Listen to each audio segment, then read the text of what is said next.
ටීනේජර්ස් ලගේ මම දකින දෙයක් තමයි. සමහරවිට ඉස්කෝලේ වල උනත් ඔයාලා මේක දැකලා ඇති.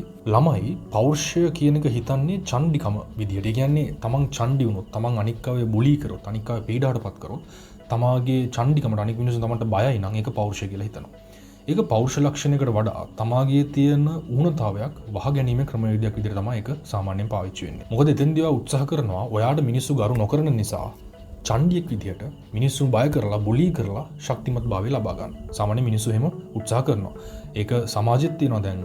සාමාන්‍ය සමාජයේ මරකල්ලි ඒ වගේ ගත්තාම අන්නේ ලක්ෂණය තියෙනවා. ඉතින් ඒක හොඳ පෞරුෂ ලක්ෂණයක් කියලා හිතුවට ඒක හොඳ පෞරුෂ ලක්ෂණයක් නෙමෙයි. මොකද අනික් පැත්තට එකෙන් Tamanට හානියක් වෙන්නත් පුළුවන්. ඒකෙන් සමාජයට වෙන්නේ හානියක්. Taman එක තරහ බැඳගෙන වෛර බැඳගෙන ඉන්න මිනිස්සෙක් Tamanට හානියක් කරන්නත් පුළුවන්. ඒ නිසා චණ්ඩි වීම අනික් අය පිළීම නෙමෙයි මේ පෞරුෂය කියලා හිතන්නේ. ගොඩක් දුරට ඉස්කෝලවල මරකල්ලි ඉස්කෝලේ ඇතුලේ නිකන් චණ්ඩි වගේ අනික් අයව බය කරන පිරිසට තව ළමයි ජොයින් වෙන්න හදනවා. ඇයි යාලටත් පෞරුෂය යාල හිතනවා මේ වගේ කට්ටියට ජොයින් වුණොත් මේ වගේ අයට එකතු වුණොත් මගේ පෞරුෂය වර්ධනය වෙයි කියලා. ඒක නෙමෙයි පෞරුෂය. මම දැන් මෙච්චරලා කියපු දේවල් එක ඔයාලට තේරෙන්න ඕනේ. ප්‍රචණ්ඩකාරී විය යුතුයි නමුත් ඒ පාලනයේ තිබිය යුතුයි. අන්න ඒක තමයි නියම චණ්ඩිකම කියලා කියන්නේ.